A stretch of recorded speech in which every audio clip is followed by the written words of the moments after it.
బండి మీద పోతున్నా, బస్సులో పోతున్నా, కార్లో పోతున్నా, ఇంకెట్లా పోతున్నా తొవ్వ మీదకి వచ్చినామంటే ముంగట్ చూపే కాదు, చుట్టుముట్టు సుతా ఓ నజరేసే ఉండాలి. లేదంటే ఎట్నుంచి ఏ బండి వచ్చి దాకేది తెలియదు, ఏ లారొచ్చి గుద్దేది తెలియదు, ఏ కారు వచ్చి టక్కర్ ఇచ్చేది తెలియదు. నేను మంచిగానే పోతున్నా కదా అనుకుంటే కాదు, అవతలోళ్ళు సుతా నిమ్మలంగా రావాలి కదా.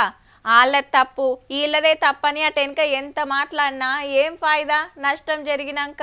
నిన్నటి బస్సు టక్కర్ల కాలం చేసిన ముగ్గురు అక్క చెల్లెన్లకు 3 పాడెలు గట్టి మోసుకుపోతుంటే ఇంటోళ్ళది ఒక ఏడుపు కాదు, ఊరోళ్ళంతా బాధపడ్డరు. ఎంత పనాయని. దెబ్బలు దాకినోళ్లకు వైద్యం నడుస్తుంది, కొందరు డిశ్చార్జ్ అయ్యిండ్రు. ఈ రోడ్డు చక్కగా లేకనే ఊకూకే టక్కర్లైతున్నాయని తాండూర్ల ధర్నా చేసిండ్రు పబ్లిక్. గత 12 సంవత్సరాల నుంచి హైదరాబాద్ రోడ్ లో సుమారు 400 మంది చనిపోవడం జరిగింది. ఇంకా ఎంతమంది చావాలి? రక్తం ఓడుతున్న రహదారిని ఇంకెప్పుడు బాగు చేస్తారు? 19 మందిని మింగిన స్పాట్ కు డీజీపీ శివధర్ సార్ వచ్చి చూసిండు. టక్కర్ మీద మానవ హక్కుల కమిషన్ సీరియస్ అయి నెల 15 రోజులల్లా రిపోర్ట్ ఇయ్యాలని సర్కారోళ్లకు నోటీసులు పంపింది. ఇక బీజేపీ ఎంపీ కొండా విశ్వేశ్వర్ రెడ్డి సారు గీ ముచ్చట చెప్పిండు. రోడ్లు ఖరాబ్ ఉంటే ఏం యాక్సిడెంట్లు కావు, బండ్లు మెల్లగా అవుతాయి.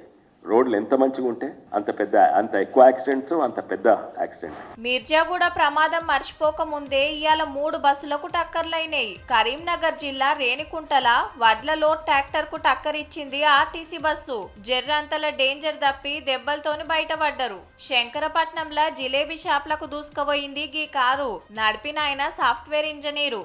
ఇంకో వారంలో పెండ్లున్నదట. కారు తాకుడు దాకితే బైక్ పొరక అయింది. కరెంట్ స్తంభమే కూలిందంటే చూడుండ్రిగా. ఇక నల్గొండ జిల్లా బుగ్గబావిగూడెం దగ్గర ముంగట పోతున్న ట్రాక్టర్ కు దాకింది ప్రైవేట్ బస్సు. ట్రాక్టర్ పల్టీ కొడితే 5గురికి దెబ్బలు దాకినాయి. ఆంధ్రాకెళ్లి హైదరాబాద్ వస్తుందట బస్సు. అందరూ డీప్ స్లీప్ లో ఉన్నాము. ఉన్నట్టుండి అందరు బొల్లిగంత పడిపోయినా ఆమైతే మరి కాళ్ళకి దెబ్బ తాకింది. కొట్టుకుపోతున్నాం ట్రాక్టర్ మీద. బస్ ఆయన వచ్చి వెనక నుంచి గుద్దిండు. 5 గాయాలు తగిలింది. అటు ఆంధ్ర ఏలూరుల సుత ప్రైవేట్ బస్సు బైకును దాకిస్తే నడిపేటాయన పానం పోయింది. 10 మందికి మీదనే దవాఖానలో పడ్డరు. ఒక్కనాడే 4 టక్కర్లైనాయి అంటే ఎట్లా నడుపుతున్నారో ఏమో మరి. మనం నిమ్మలంగా పోయినా ఎదుటోళ్ళు ఎట్లొచ్చేది తెలియకుంటుందుల్లా. ఈ ముచ్చట ఇట్లుంటే ఛత్తీస్గఢ్ లా 2 రైలు బండ్లు టక్కరై 6గురు జీవిడ్చి